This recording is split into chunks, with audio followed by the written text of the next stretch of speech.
తలకొండిపల్లి మండలం వెల్జాల్ గ్రామంలో జిల్లా పరిషత్ హై స్కూల్లో యాన్యువల్ డే కల్చరల్ ప్రోగ్రాం కార్యక్రమంలో పాల్గొన్న తలకొండపల్లి ఎంఈఓ చంప్ల నాయక్ ఈ సందర్భంగా మాట్లాడుతూ విద్యార్థులు ఉన్నత లక్ష్యాలను అలవర్చుకోవాలి, గొప్ప విజయాలను సాధించి చదువు చెప్పిన ఉపాధ్యాయులకు, చదువుకున్న పాఠశాలకు, తల్లిదండ్రులకు, గ్రామానికి మంచి పేరు తేవాలని సూచించారు. మరియు విశ్రాంత గెజిటెడ్ ప్రధానోపాధ్యాయులు శ్యామ్ సుందర్రావు మాట్లాడుతూ ఇదే పాఠశాలలో చదువుకొని ఇదే పాఠశాలలో మొదటి ఉద్యోగం చేసి పదవీ విరమణ కూడా ఇదే పాఠశాలలో చేయడం ఒక మధురమైన జ్ఞాపకంగా మిగిలిపోతుందని చెప్పడం జరిగింది.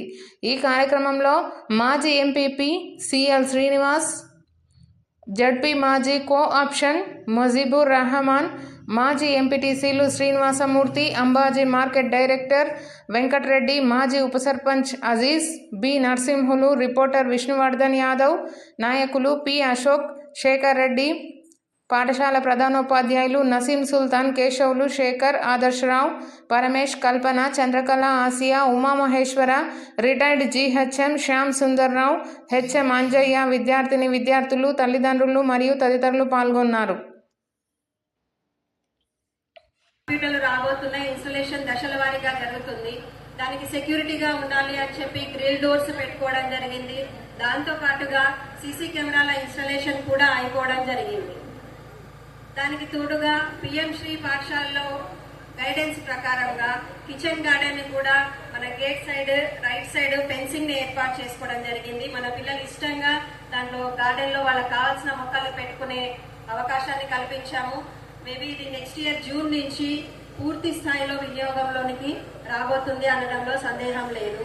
అలాగే రైతు పడే కష్టం విలువ మన పిల్లలకు కూడా తెలియాలి అని చెప్పి గవర్నమెంట్ ఉద్దేశం ప్రకారము ఈ కిచెన్ గార్డెన్ ని ఏర్పాటు చేయడం జరిగింది. కెమికల్స్ లేకుండా సేంద్రియ వ్యవసాయం చేసి ఆ వ్యవసాయం ద్వారా వచ్చినటువంటి ఉత్పత్తులను మన మిడ్ డే మీల్స్ కింద ఉపయోగించి పిల్లల ఆరోగ్యాన్ని కాపాడుకోవాలి అనే ఉద్దేశం దాని వెంబడి ఉంది. ఇంకా అదే కాకుండా మన పాఠశాలలో స్వయం రక్షణ కోసము కరాటే క్లాసెస్ కూడా నిర్వహించడం జరుగుతుంది. ఇవి అన్ని అకార్డింగ్ టు పిఎంసి నామ్స్ జరుగుతున్నాయి. ఇంకా ట్రైనింగ్ ఆఫ్ స్కూల్స్ అని, ఫీల్డ్ ట్రిప్స్ అని, ఎడ్యుకేషనల్ టూర్స్ అని ప్రతిదీ ఏ గైడ్ లైన్స్ ప్రకారం వస్తుందో దాన్ని తూచా తప్పకుండా 100% నేను నా స్టాఫ్ సహకారంతో పిల్లలకు అందించాలని కృత నిశ్చయంతో ఉన్నాము. వాళ్ళ సర్వతోముఖ అభివృద్ధియే మా యొక్క ముఖ్యమైన లక్ష్యంగా పెట్టుకోవడం జరిగింది. దీన్ని సాధించడం కోసం గ్రామ పెద్దలుగా, పేరెంట్స్ గా మీరు మీ వంతు కృషి చేయాలని అర్థిస్తున్నాము. అందులో భాగంగా మా దగ్గర నుంచి 56 మంది 10th క్లాస్ పిల్లలు బయటికి వెళ్తున్నారు పరీక్ష రాసి. నో డౌట్ వాళ్ళు వాళ్ళ ఉన్నత స్థానాలని అధిగమించడానికే వెళ్తున్నారు. కానీ మాకు మాత్రం తీరని వెళితే ఏర్పడుతుంది. వాళ్ళు పోతే 56 మంది స్టూడెంట్స్ ఎందుకంటే డ్రగ్స్ కలవాడ వెళ్తున్నారు, చాలా రకాల జీవితాలు పాడైతున్నాయి. మీ జీవితాన్ని మీరే 4-5 సంవత్సరాలు ఈ ఎంజాయ్మెంట్ ఇదే నా జీవితం అనుకుంటే రేపు లైఫ్ లో మొత్తం 60 ఏళ్ళు కాదు 100 ఏళ్ళు కూడా నువ్వు రోజు పనిచేయాల్సిందే. ఖాళీగా బతకడానికి ఏది రాదు ఇక్కడ. ఎందుకంటే వీళ్ళతో పాటు చదువుకొని బయట తిరిగే వాళ్ళు కూడా వాళ్ళు ఏ విధంగా ఇబ్బంది పడుతున్నారో ఈ మిత్రులందరికీ కూడా తెలుస్తారు. అంటే నేను అంటున్నది కాదు, వేరే విధంగా అర్థం చేసుకోకండి. నేను ఈ విద్యార్థులందరూ నెక్స్ట్ భారతదేశ నిర్మాణం ఉంది. ఈ పౌరులు రేపటి పౌరులు భారతదేశ నిర్మాణం వల్ల చాలా చక్కగా మన ముందు మన పిల్లలు ఇలా తయారై చూస్తుంటే తండ్రి కళ్ళకి చనిపోవటం, తల్లి తండ్రికి చనిపోవటం, ఒక పిల్లడు మంచిగా అయితే ఒక పిల్లడు కాకపోతే ఎంత ఇబ్బంది పడతారో ఆ దిగులుతోనే సగం మంది తల్లిదండ్రులు చాలా కుంగిపోతున్నారు. అది మాత్రం నేను ఇప్పటి గ్రహిస్తున్న సమాజంలో. నెక్స్ట్ మాత్రం ఇప్పుడున్న విద్యార్థులు మీరు రేపు రాసే ఎగ్జామ్ కూడా మీ పాఠశాలకు 100 years వస్తుంది. 10/10 ఏమంటే 10 మార్కులు ఉండేదా మన మార్కులు ఏసు తెచ్చుకొని రేపు సువర్ణ వాళ్ళు కూడా వారోత్సవాలు చేస్తామంటారు. మరి ఆ దానికి గట్టి పోటీచ్చి చాలా మంది తెచ్చుకుంటే చాలా మంది మంత్రివర్గం ఏమైనా పిలిపించి కార్యక్రమాలు చేస్తామని దృక్పథం చేసిరు.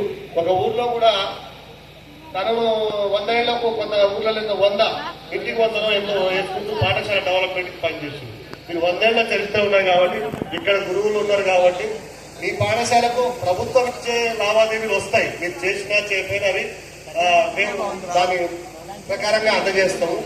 మీరు కూడా మీ పాఠశాలలో ఇక్కడ చాలా ఉన్నతులు ఉన్నారు. వాళ్ళని దాఖలు చేసుకొని కమిటీ చేసుకొని మరి ఎన్రోల్మెంట్ పెంచి ఒక పాఠశాల అయినా చాలా 600-1000 మందిగా కార్పొరేట్ పాఠశాలగా డెవలప్ ఇది కొంచెం మన సిటీకి దూరం ఉన్నాం కాబట్టి సక్సెస్ చేసుకొని మీ విద్యార్థుల్ని మీరు ఫండ్ పెడితే సక్సెస్ గా పెట్టుబడి ఎక్కడ పెట్టాలంటే పొలం పడితే పడితే అది 1 రోజులకు అయిపోతుంది. కానీ విద్యార్థి పెట్టిన పెట్టుబడి జీవితాంతం అతనితో తోడు ఇంకా ఎంతో మంది స్నేహితులు తీసుకుపోతాడు, సమాజాన్ని తీసుకుపోతాడు, ఈ డెవలప్మెంట్ కి కృషి చేస్తారు. ఈ గురువర్యులు ఉన్నారు, ఆ గురువులు ఇంకా బాధ్యత